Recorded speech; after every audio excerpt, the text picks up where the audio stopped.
सोने की बढ़ती कीमतों के बीच हर तरफ हो रहा है मुनाफा और देश का हर खरीदार हो रहा है मालामाल।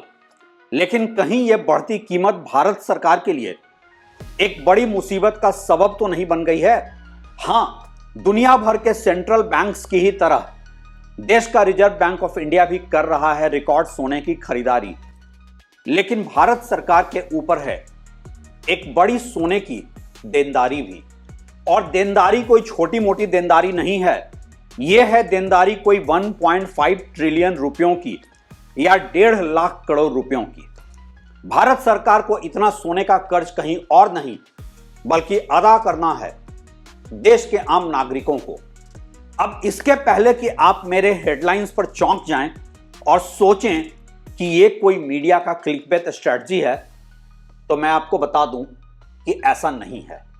मैं बात कर रहा हूं सोवरेन गोल्ड बॉन्ड की, जिसकी मैच्योरिटी होने पर पेमेंट करनी है भारत सरकार को देश के आम निवेशकों को। जैसे जैसे सोवरेन गोल्ड बॉन्ड की अदायगी का समय नजदीक आता जा रहा है, वैसे वैसे सरकार की मुसीबतें बढ़ती जा रही हैं। ऐसा इसलिए कि सोवरेन गोल्ड बॉन्ड में इन्वेस्टमेंट के समय गोल्ड की कीमत और आज के बाजार में इसकी कीमत में जमीन आसमान का फर्क है। और इसलिए सोवरेन गोल्ड बॉन्ड की कोई नई स्कीम भारत सरकार अब लाने भी नहीं जा रही है और निवेशकों को अभी तक के एसजीबी के मैच्योरिटी की देनदारी होने वाली है। सरकार के लिए एक बड़ी वित्तीय चुनौती।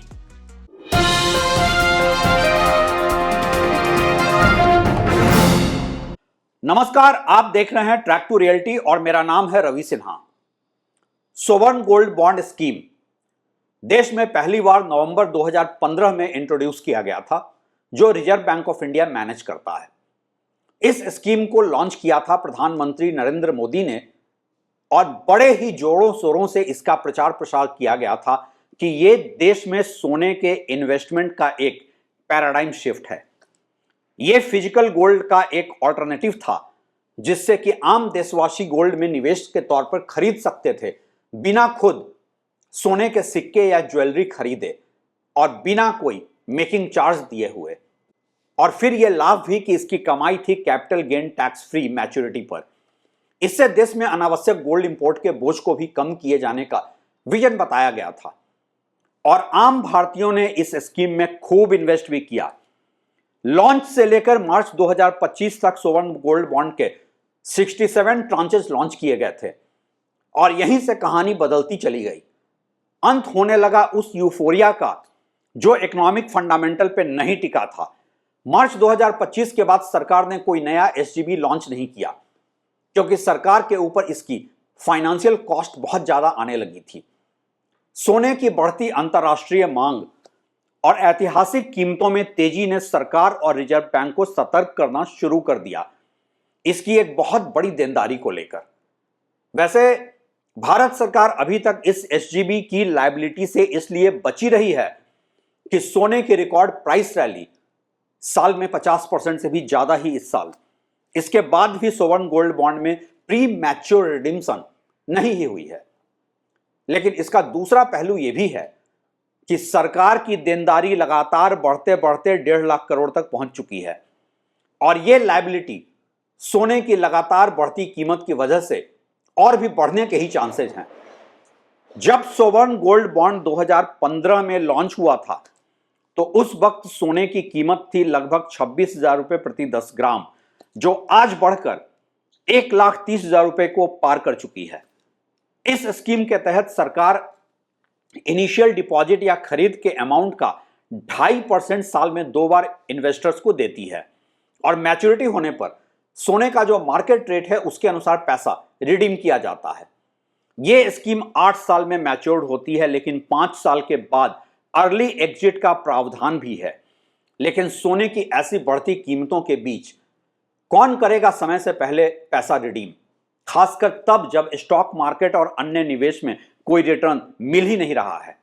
इस एसजीबी स्कीम लॉन्च करने के वक्त सरकार ने सोचा भी नहीं था कि सोने की ऐसी बेतहाशा कीमत बढ़ जाएगी। यहां यह बताना जरूरी है कि सोवरेन गोल्ड बॉन्ड में आम लोगों के इन्वेस्टमेंट पर सरकार उतने अमाउंट का सोना तो उसके अगेंस्ट खरीद ही नहीं रही थी। सोवर्ण गोल्ड बॉन्ड ये सरकार के पास जमा गोल्ड रिजर्व के अनुसार गारंटेड था, इसलिए यह बढ़ती देनदारी सरकार के लिए आज एक मुसीबत, एक फाइनेंशियल चैलेंज बन गई है। सरकार की एसजीबी की करंट आउटस्टैंडिंग है 126 टन सोने की। आज के मार्केट रेट से सोने की कीमत है 1241 करोड़ प्रति टन।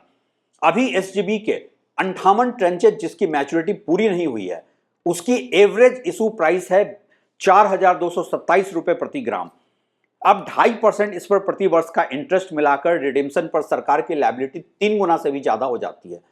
सरकार ने जब फाइनेंशियल ईयर 2024-25 में एसजीबी स्कीम को डिसकंटिन्यू किया था, तो उस समय एसजीबी की लास्ट ट्रांचेज के समय फरवरी 2024 में सोने की कीमत थी 6,263 रुपए प्रति ग्राम। उस लेवल से भी आज सोने की कीमत 2 गुनी से ज्यादा हो गई है। सरकार ने असेस तो यह किया था कि एसजीबी एक एसेट है, क्योंकि इससे सरकार ने करीब 150 टन सोने का आयात कम किया। इतने अमाउंट का सोना एसजीबी के तहत आम भारतीयों ने स्कीम लॉन्च से लेकर अंत तक खरीदा।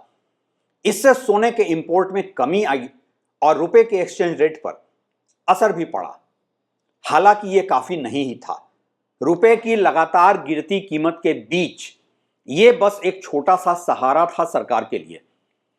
लेकिन उस समय न तो सरकार ने यह सोचा था कि सोने की कीमत में इतनी तेजी आएगी, और न ये कि बदले जियो पॉलिटिक्स और जियो इकोनॉमी में रिजर्व बैंक को उससे कहीं ज्यादा सोना खरीदना पड़ेगा देश की रिजर्व करेंसी के तौर पर।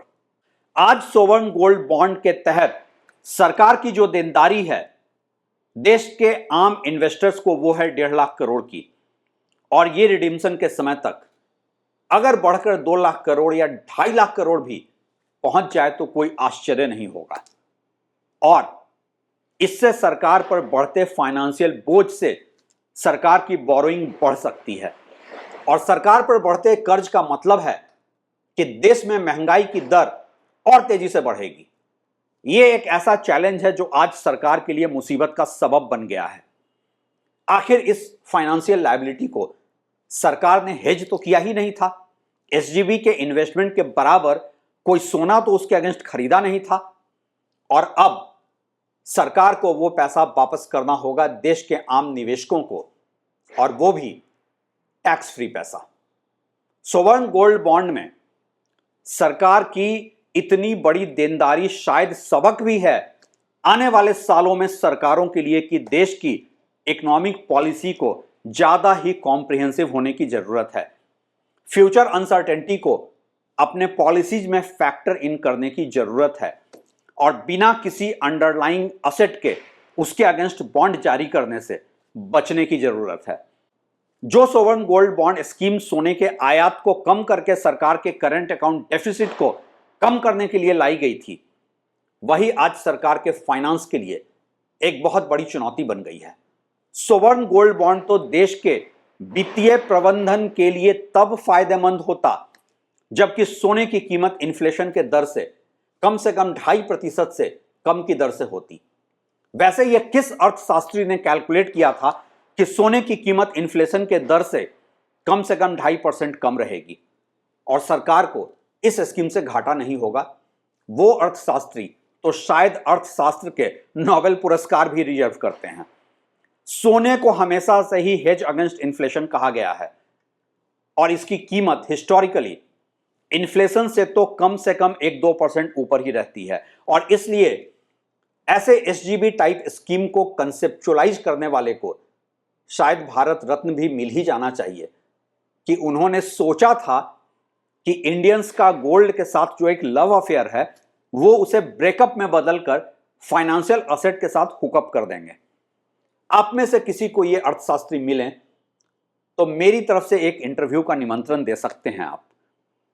ऐसे लोगों का इंटरव्यू करके मैं और मेरा चैनल तो धन्य ही हो जाएगा। इंडियंस भले ही आज सोना खरीदना अफोर्ड नहीं कर पा रहे हों, लेकिन फिर भी वो पुराने आभूषण को बदलकर नए आभूषण तो बनवा ही रहे हैं। सोने के आभूषण देश के कल्चर में एक लव अफेयर ही नहीं बल्कि सोशल प्रेस्टीज से भी जुड़ा है। आप शादियों में शो ऑफ के लिए गले में सोवर्ण गोल्ड बॉन्ड तो डालकर नहीं घूम सकते ना। 2032 तक जब एसजीबी के लास्ट ट्रांचेज का मैच्योरिटी होगा, तब तक अगर सोने की कीमत ऐसे ही बढ़ती रही तो सोचिए कि कितनी बड़ी देनदारी बन जाएगी भारत सरकार की। और ये एक सोवर्ण गारंटी है, तो देश के संवैधानिक प्रक्रिया के तहत आपको ये अदायगी तो करनी ही पड़ेगी। खैर, वो कहते हैं ना, one man's meat is another man's poison. तो इस बीच आम इंडियंस जिन्होंने सोवर्ण गोल्ड बॉन्ड खरीदा हुआ है, वो सेफ हैं देश में बढ़ते हुए बेतहाशा महंगाई से। उनके लिए ये मुस्कुराने का टाइम है। तो आप रहें अपने एसजीबी के रिटर्न्स पर मुस्कुराते और मुझे दें इजाजत। इस खुशी में चैनल को लाइक और सब्सक्राइब कर लें। आप ज्वाइन के ऑप्शन से भी चैनल से जुड़ सकते हैं। शुक्रिया।